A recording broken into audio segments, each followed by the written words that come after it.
Bonjour. Dans cette vidéo, on se propose d'étudier l'exercice d'algèbre linéaire suivant.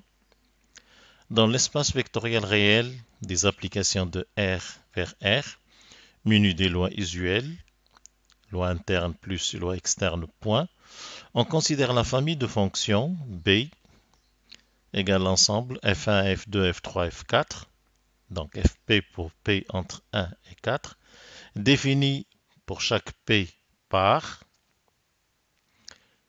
fp de x égale exponentielle px. Et on se propose de montrer que la famille B est libre. Alors pour cela, nous allons montrer que si on prend 4 scalaires alpha 1, alpha 2, alpha 3, alpha 4 appartenant à R, tels que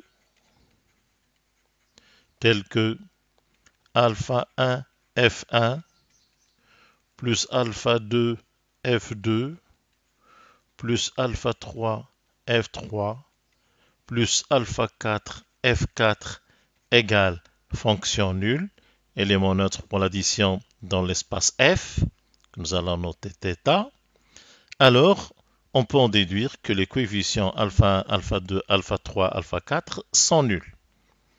Cette relation signifie que l'on a, quel que soit x appartenant à R, alpha 1 f1 de x est exponentielle 1 fois x, plus alpha 2 f2 de x ou exponentielle 2x, plus alpha 3 exponentielle 3x, plus alpha 4 exponentielle 4x égale θ de x, fonction nulle, égale 0. Nous avons ainsi une équation vraie, quel que soit x. Notre but est de montrer que tous les alpha i sont nuls. Alors on remarque que là on a des exponentielles et que si l'on met exponentielle 4x en facteur, cette expression devient exponentielle 4x facteur 2 alpha 1 exponentielle x moins 4x ou moins 3x plus alpha 2 exponentielle 2x moins 4x au moins 2x plus alpha 3 exponentielle moins x plus alpha 4 égale 0. Il est clair que ce terme est différent de 0, puisque le produit est nul, c'est donc ce terme-là qui est nul.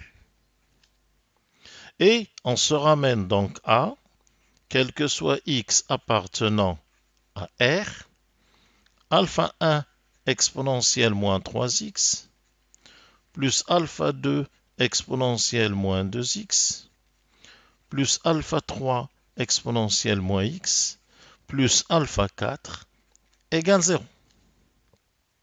Cette relation étant vraie, quel que soit x. En faisant tendre x vers plus l'infini, ce terme est donc celui-là tend vers 0, ce terme tend vers 0, ce terme tend vers 0, et on obtient alpha 4 égale 0. Il nous reste donc la relation suivante, quel que soit x appartenant à R, alpha 1 exponentielle x, plus alpha 2 exponentielle 2x, plus alpha 3 exponentielle 3x, alors alpha 4 est nul, donc égale 0.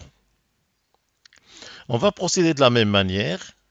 On va mettre exponentielle 3x en facteur. Facteur donc de alpha 1 exponentielle x moins 3x ou moins 2x, plus alpha 2 exponentielle 2x moins 3x ou moins x, plus alpha 3 égale 0. De la même manière, on remarque que là, ce terme est différent de 0, et puisque le produit est nul, c'est donc ce terme qui est nul. Alors, ce terme étant nul, nous avons donc, quel que soit x appartenant à R, Alpha 1 exponentielle moins 2x plus alpha 2 exponentielle moins x plus alpha 3 égale 0 quel que soit x. En faisant tendre x vers l'infini, ce terme et celui-là tendre vers 0 et on obtient alpha 3 égale 0. Et de même, il nous reste maintenant, quel que soit x appartenant à R, alpha 1 exponentielle x plus alpha 2 exponentielle 2x égale 0. En mettant exponentielle 2x en facteur, on va avoir exponentielle 2x facteur de alpha 1 exponentielle moins x plus alpha 2 égale 0. Encore une fois, ce terme n'est pas nul. C'est donc celui-là qui est nul. Si dans ce terme on fait tendre x vers l'infini, nous avons cette quantité nulle, il nous reste alpha 2 égale 0. Et on se retrouve avec la relation, quel que soit x appartenant à R, alpha 1 exponentielle x égale 0. Et comme ce terme est différent de 0, ce terme-là est différent de 0, c'est donc alpha 1 qui est nul. Et par conséquent, la famille B est libre. La famille B est bien libre.